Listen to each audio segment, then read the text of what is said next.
नमस्कार दोस्तों, स्वागत है आपका आपके अपने यूट्यूब चैनल मन अप स्टोरीज में। दोस्तों, कहानी चल रही है बेदर्दी दिल और इसके 3 पार्ट अपलोड हो चुके हैं। दोस्तों, ये चौथा पार्ट है। तीनों पार्ट का लिंक आपको नीचे डिस्क्रिप्शन बॉक्स में प्लेलिस्ट का लिंक मिल जाएगा, वहाँ जा करके आप सभी पार्ट्स पढ़ सकते हैं। तो चलिए दोस्तों, कहानी के इस पार्ट को शुरू करते हैं। कहानी शुरू करने से पहले एक इम्पोर्टेंट अनाउंसमेंट।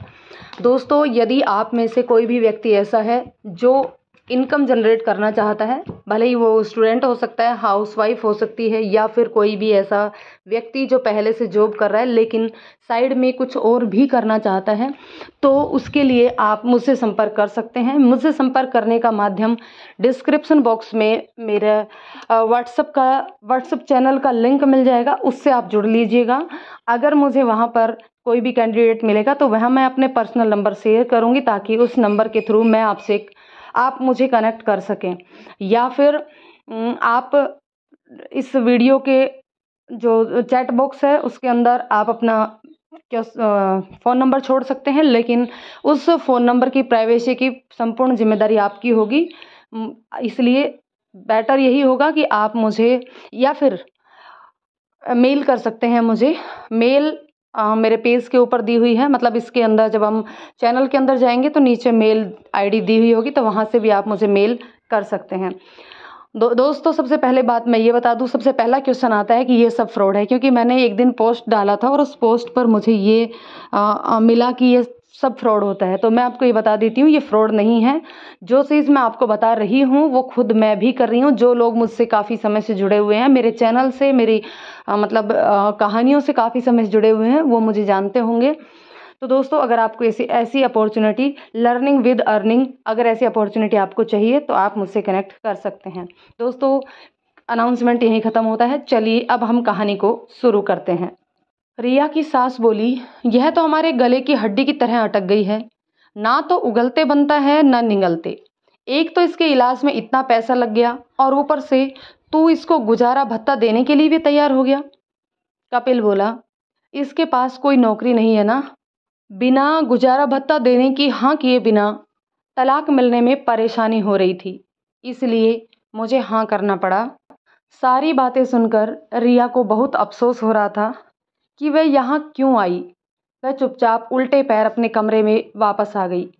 रिया को अपने कानों पर विश्वास ही नहीं हो रहा था कि ये लोग अब भी, जबकि तलाक हो गया है और वह उनकी ज़िंदगी से दूर जा रही है, आखिरी बार बच्चों से मिलने आई है, उसके बारे में ऐसी बातें कर रहे हैं। उसे अब अपने यहाँ आने पर पछतावा हो रहा था। वह सोचने लगी, अगर वह यहाँ नहीं आती तो अच्छा होता। रिया को उनके द्वारा बोली गई बातें बार बार याद आ रही थी।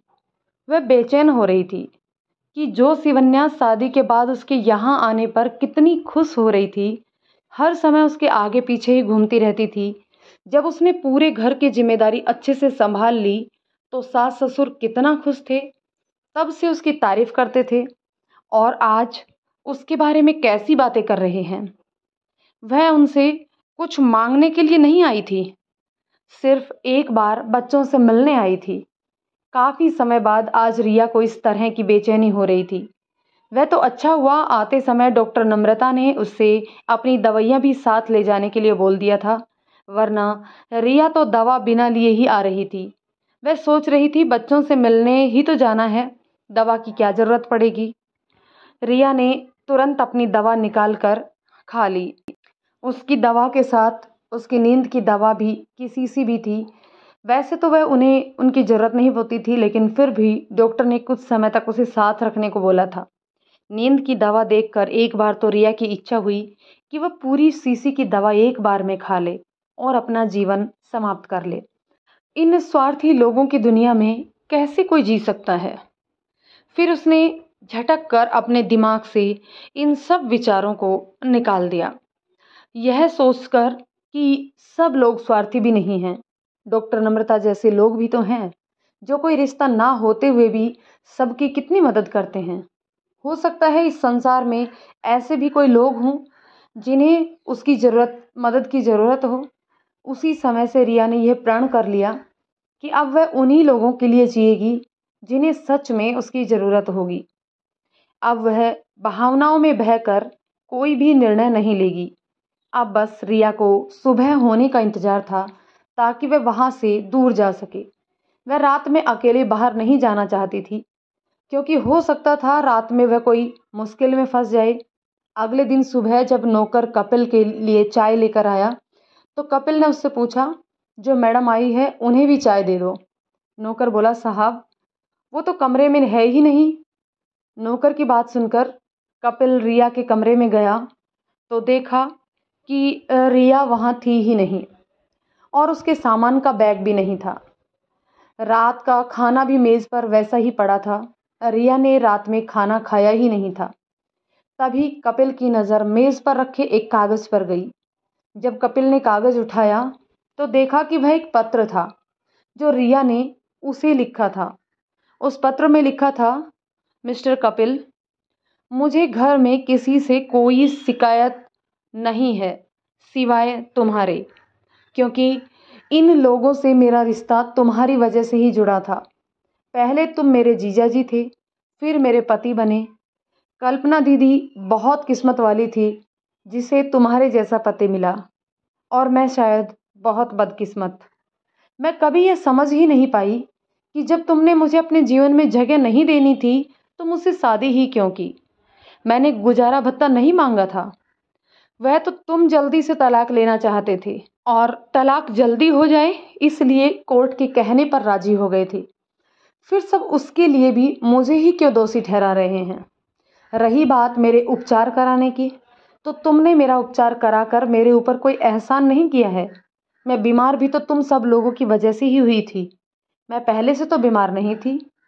अगर जिंदगी ने मुझे मौका दिया और भगवान की कृपा रही तो मैं तुम्हारे इस पैसे को जो तुमने मेरे उपचार में मुझ पर खर्च किया है, सूद समेत वापस लौटाने की पूरी पूरी कोशिश करूंगी। और हाँ, तुमने मेरे साथ जैसा व्यवहार किया मैं उसके लिए तुम्हें कभी माफ़ नहीं करूंगी। पर भगवान से प्रार्थना अवश्य करूंगी कि तुम सब लोग सदा खुश रहना। बदकिस्मत रिया। रिया का पत्र पढ़कर कपिल एकदम चुपचाप हो गया। तो शिवन्या बोली, पापा दिखाओ, उसने क्या लिखा है। कपिल ने उसे पत्र नहीं दिया और उससे कहा, कुछ खास नहीं, तुम्हारे मतलब का कोई बात नहीं है। फिर कपिल वह पत्र लेकर अपने कमरे में चला गया। कमरे में उसने दोबारा से वह पत्र पढ़ा। आज उसे पहली बार ऐसा लग रहा था कि शायद उससे कुछ गलत हुआ है। उसे पहली बार आज रिया के लिए बुरा लग रहा था। फिर उसने वह पत्र अपनी अलमारी में रख दिया। उस दिन कपिल पूरे समय कुछ अनमना सा ही रहा। उस सुबह के बाद किसी ने भी रिया को नहीं देखा, ना ही किसी ने जानने की कभी कोशिश की कि रिया कहाँ गई होगी। वह सब तो खुश थी कि रिया से उन्हें हमेशा के लिए छुटकारा मिल गया था, क्योंकि वह सब तो उसे पागल ही समझते थे। पर कपिल जानता था कि रिया अब पूरी तरह से ठीक हो चुकी है। इसलिए उसने डॉक्टर नम्रता को फ़ोन करके रिया के बारे में पूछा कि क्या रिया वहाँ है। डॉक्टर नम्रता ने कपिल से कहा, रिया तो कल शाम को तुम्हारे साथ तुम्हारे घर गई थी, वह यहाँ कैसे हो सकती है। कपिल ने कहा, वह बिना कुछ बताए सुबह ही यहाँ से चली गई थी। मैंने सोचा वह आपके पास आई होगी। डॉक्टर नम्रता बोली, वह यहाँ नहीं आई है, वह तो कल ही यहाँ से अपना सारा सामान लेकर चली गई थी। डॉक्टर नम्रता की बात सुनकर कपिल सोचने लगा कि रिया कहाँ गई होगी। रिया का पत्र पढ़कर पहली बार कपिल को लग रहा था शायद उसने कुछ गलत किया है, क्योंकि रिया से शादी कर उसे इस घर में तो वही लाया था।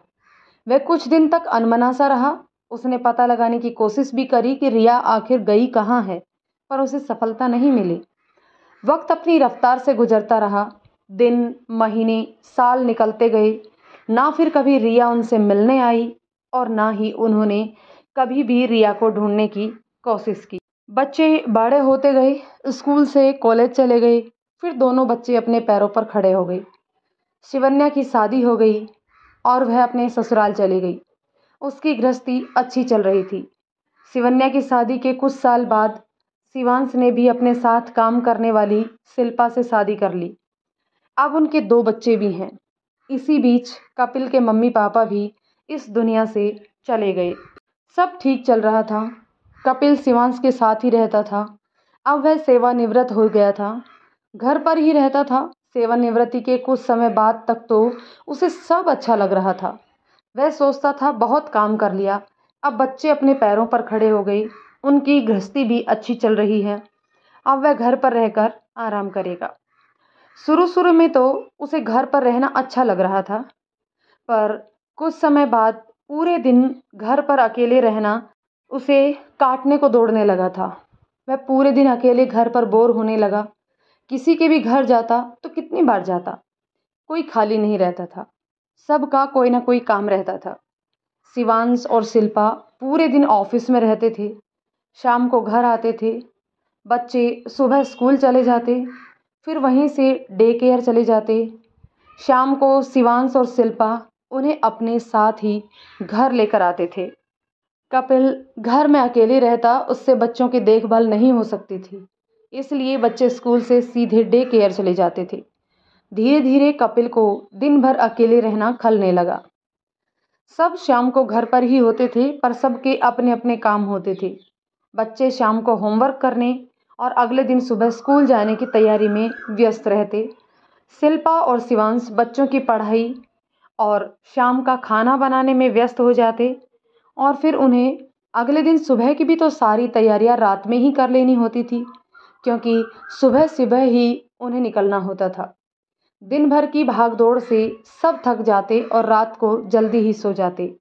उन्हें अगले दिन सुबह जल्दी उठना होता था। सिर्फ अकेला कपिल ही था जिसके पास वक्त की कोई कमी नहीं थी।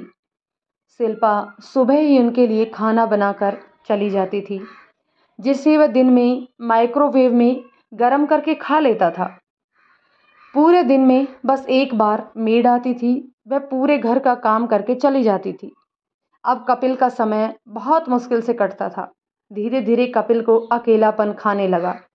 अब उसे एक साथी की ज़रूरत महसूस होने लगी, जो दिन भर उसके साथ रहता, जिससे वह बात कर सकता, जिसके साथ वह बाहर जा सकता। पर यह अब संभव नहीं था, क्योंकि घर पर कोई नहीं होता था। ऐसे समय में अब कपिल को रिया की याद आने लगी। वह सोचने लगा, कल्पना को तो भगवान ने उससे छीन लिया, पर रिया को तो खुद उसने अपने से अलग किया था। अब रह रहकर उसे रिया की याद आती। वह सोचता, अगर आज रिया होती तो पूरे दिन उसके साथ रहती, उसके खाने पीने का ध्यान रखती, पूरे समय उसके साथ ही रहती। पर उसने तो खुद रिया को अपने से दूर किया था। पता नहीं वह अब कहाँ होगी। कपिल अब सोचता, रिया के साथ बहुत बुरा व्यवहार किया था, शायद तभी वह आज अकेला रह गया है। दिन भर ऐसी बातें सोचते रहने और घर पर अकेले रहने के कारण वह बीमार रहने लगा। उसे शुगर की बीमारी हो गई और उसको बीपी की दवा भी नियमित लेनी होती थी। पर कपिल की बीमारी शारीरिक से ज़्यादा मानसिक थी। वह अकेले रहने से डरने लगा। वह सोचता रहता कि वह तो दिन भर घर में अकेला रहता है, अगर उसे घर में कुछ हो गया तो उसे कौन देखेगा। अब उसे अकेलेपन के एहसास से ही घबराहट होने लगती। शिवांश और शिल्पा भी उसकी ऐसी हालत देखकर परेशान रहने लगे। उन्होंने कपिल की देखभाल के लिए पूरे समय के लिए एक नौकर भी रख लिया था, पर कपिल के व्यवहार में कोई परिवर्तन नहीं आ रहा था, क्योंकि कपिल के दिल में अब यह बात बैठ गई थी कि उसने रिया के साथ अच्छा नहीं किया था। शायद इसीलिए आज उसकी यह हालत है। एक दिन जब ऐसे में कपिल को बहुत तनाव हो गया, तो उसे पक्षाघात यानी कि पैरालिसिस का दौरा पड़ गया। उसे तुरंत अस्पताल ले जाया गया। डॉक्टर ने जांच करके बताया कि उनके दाहिने ओर पक्षाघात का प्रभाव हुआ है, जिससे उनकी दाहिनी ओर का शरीर काम नहीं कर रहा। ना दाहिना हाथ, ना ही दाहिना पैर कुछ भी कार्य करने में असमर्थ है। उनके दाहिनी ओर की नसें शून्य हो गई हैं, जिसकी वजह से वो अभी ना तो कुछ बोल सकते हैं और ना ही कुछ खा सकते हैं। शिवांश और शिल्पा कपिल की ऐसी हालत देखकर बहुत परेशान हो गई। उन्होंने डॉक्टर से पूछा, उन्हें ठीक होने में कितना समय लगेगा। तो डॉक्टर बोले, अभी कुछ कह नहीं सकते। इस बीमारी में ठीक होना काफ़ी कुछ मरीज की इच्छा शक्ति पर निर्भर करता है। फिर भी इस बीमारी से ठीक होने में काफ़ी समय लगता है। आपको धैर्य से काम लेना होगा और कोशिश करनी होगी कि इन्हें कोई तनाव ना हो। ऐसी हालत में तनाव होना उपचार में मुश्किल पैदा कर देता है। डॉक्टर ने शिवांश को बताया कि उनका इलाज लंबे समय तक करना होगा। उन्हें अस्पताल में ही काफ़ी समय रहना पड़ सकता है। आप इस सब के लिए तैयार रहें। डॉक्टर की बातें सुनकर शिवांश और शिल्पा कुछ परेशान से हो जाते हैं कि ये सब कैसे संभलेगा। दोनों नौकरी करते थे, बच्चे भी अभी छोटे थे। शिवांश और शिल्पा ने किसी तरह व्यवस्था कर सब कुछ संभालने की कोशिश की। दोनों ने ऑफिस से छुट्टी ले ली। दोनों बारी बारी से अस्पताल और घर की जिम्मेदारी संभाल रहे थे। कपिल को संभालने की ज़्यादा समस्या थी क्योंकि कपिल खुद से उठ बैठ भी नहीं सकता था। उसे सब कुछ बिस्तर पर ही करना पड़ता था। अस्पताल में तो सब नर्स और वार्ड बॉय संभाल लेते थे, इसलिए कोई परेशानी नहीं हो रही थी। पर अस्पताल में कब तक रह सकते थे। जब 2 महीने बाद कपिल को अस्पताल से छुट्टी मिल गई तो घर में उसकी देखभाल के लिए एक अलग से नौकर रखना पड़ा क्योंकि कपिल में ज़्यादा सुधार नहीं हुआ था। वह बस खाना खा लेता था और इशारों से बात कर पाता था। शिवांश और शिल्पा की छुट्टियां भी ख़त्म होने वाली थी। फिर उन्होंने तय किया कि कुछ समय तक वे बारी बारी से छुट्टी लेंगे। कपिल की तबीयत में सुधार हो तो रहा था पर बहुत धीरे धीरे। अब 6 महीने होने को आए थे पर कपिल अब भी अपने आप उठ बैठ नहीं सकता था। अपने हाथ से ठीक से ना खाना खा पाता था। हर समय उसके साथ किसी को रहना पड़ता था। तभी एक दिन शिवांश के सहकर्मी ने उसे बताया कि उसके एक रिश्तेदार को कपिल वाली ही परेशानी हुई थी।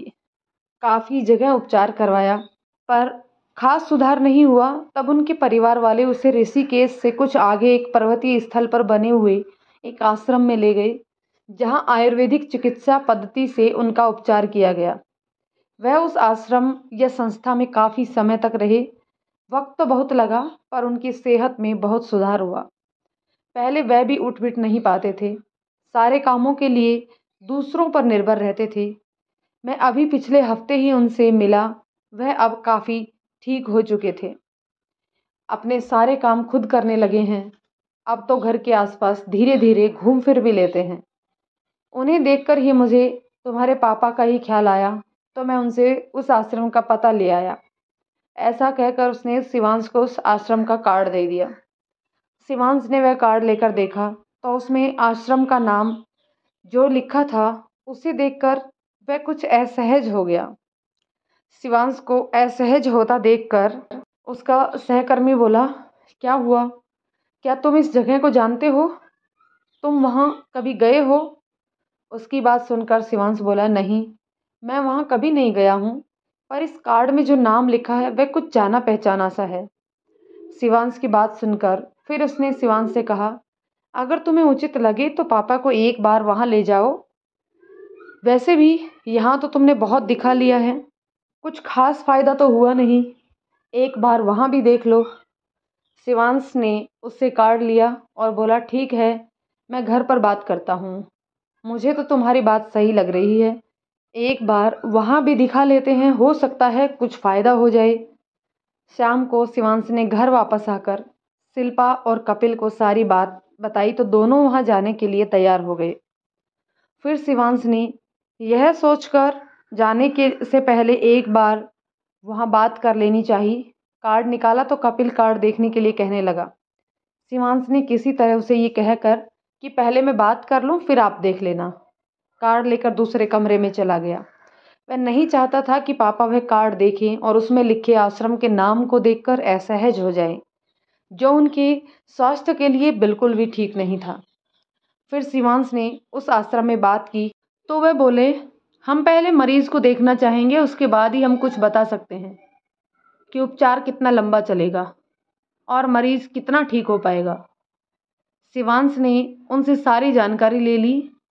फिर शिल्पा से कहा, हम अगले रविवार को पापा को वहाँ ले जा सकते हैं और आश्रम वाले कह रहे हैं कि अभी हम कुछ भी नहीं बता सकते हैं, जब वह पापा को देखेंगे तभी कुछ बता पाएंगे।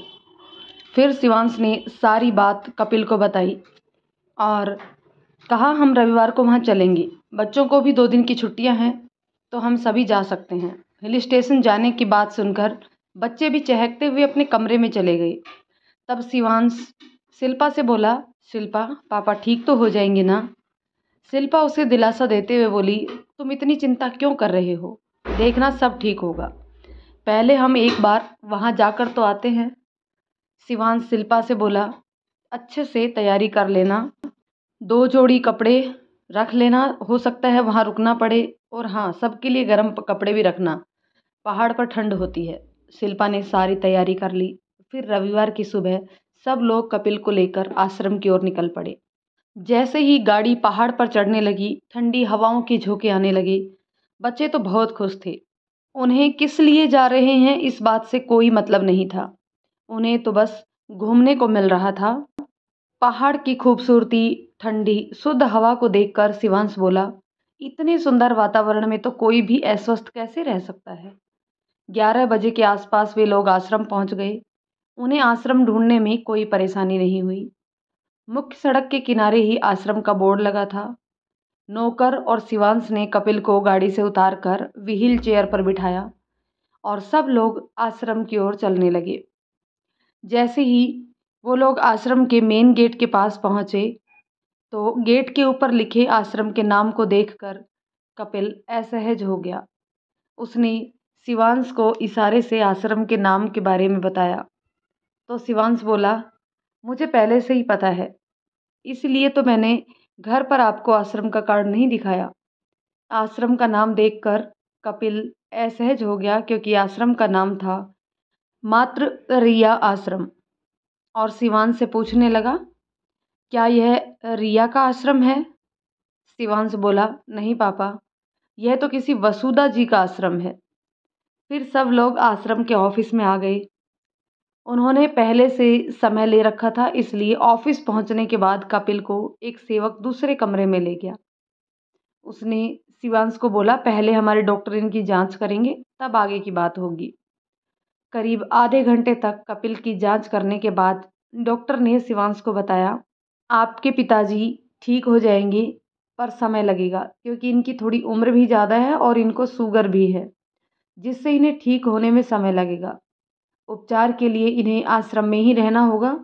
हमारे यहाँ सिर्फ दवाइयों से उपचार नहीं होता है, साथ में योग और विभिन्न जड़ी बूटियों के तेल से मालिश और लेप आदि बहुत सी क्रियाएं की जाती हैं। शिवांश बोला, कितना समय इन्हें यहाँ रहना होगा? डॉक्टर ने कहा, 5 से 6 महीने लग सकते हैं। शिवांश कुछ परेशान होते हुए बोला, यह तो काफ़ी लंबा समय है। हम दोनों नौकरी करते हैं और हमारे पास छुट्टियां भी नहीं हैं, क्योंकि सारी छुट्टियां तो पहले ही हम पापा के उपचार में ले चुके हैं। तब डॉक्टर ने उन्हें बताया, आप में से किसी को यहाँ रहने की आवश्यकता नहीं है। हमारे यहाँ सब व्यवस्थाएं हैं, सारे मरीजों की उचित देखभाल की जाती है। यहाँ जितने भी लोग हैं, किसी के साथ उनके घर वाले नहीं हैं, सिर्फ छोटे बच्चों को छोड़कर। आप निश्चिंत होकर अपने पापा को यहाँ छोड़ सकते हैं। बीच बीच में मिलने आते रहिएगा, बाकी बातें आपको ऑफिस से पता चल जाएंगी। फिर डॉक्टर दूसरे मरीज को देखने चले गए। शिवांश ने शिल्पा और कपिल को सारी बात बता दी कि पापा को यहाँ अकेले रहना पड़ेगा। तब कपिल बोला, ठीक है, मैं यहाँ रह लूँगा, यहाँ और भी तो लोग रहते ही हैं। पर शिवांश को कुछ ठीक नहीं लग रहा था, तो शिल्पा बोली, हम कुछ दिन पापा को यहाँ रख कर देख लेते हैं, अगर पापा को अच्छा नहीं लगा तो वापस ले जाएंगे। तो कपिल ने भी हाँ में सिर हिला दिया। फिर सब लोग ऑफिस में आ गए। वहाँ बैठे एक कर्मचारी ने उनसे कहा, अगर आप इन्हें यहाँ रखने के लिए राजी हैं तो आप ये फॉर्म भर दें। तो शिवांश ने उसमें पैसों के बारे में पूछा तो उसने बताया, पहले आप ये फॉर्म भर दें, बाकी बातें बाद में होंगी। शिवांश ने फॉर्म ले लिया और उसे भरने लगा। उसमें कपिल के बारे में सारी जानकारी देनी थी, सब कुछ, जिसमें उसकी आर्थिक स्थिति के बारे में भी जानकारी देनी थी। तो शिवांश ने उस कर्मचारी से पूछा, यह क्यों भरना है? तब उसने बताया कि यह इसलिए ज़रूरी है कि जो हमारे यहाँ आता है, जो लोग असहाय और गरीब होते हैं, उनसे यहाँ कोई पैसा नहीं लिया जाता। यहाँ उनके रहने खाने और उपचार की सारी व्यवस्थाएं मुफ्त में होती हैं। पर जो लोग संपन्न होते हैं, अपना खर्चा उठा सकते हैं, उन्हें यहाँ उपचार का खर्चा खुद उठाना होता है।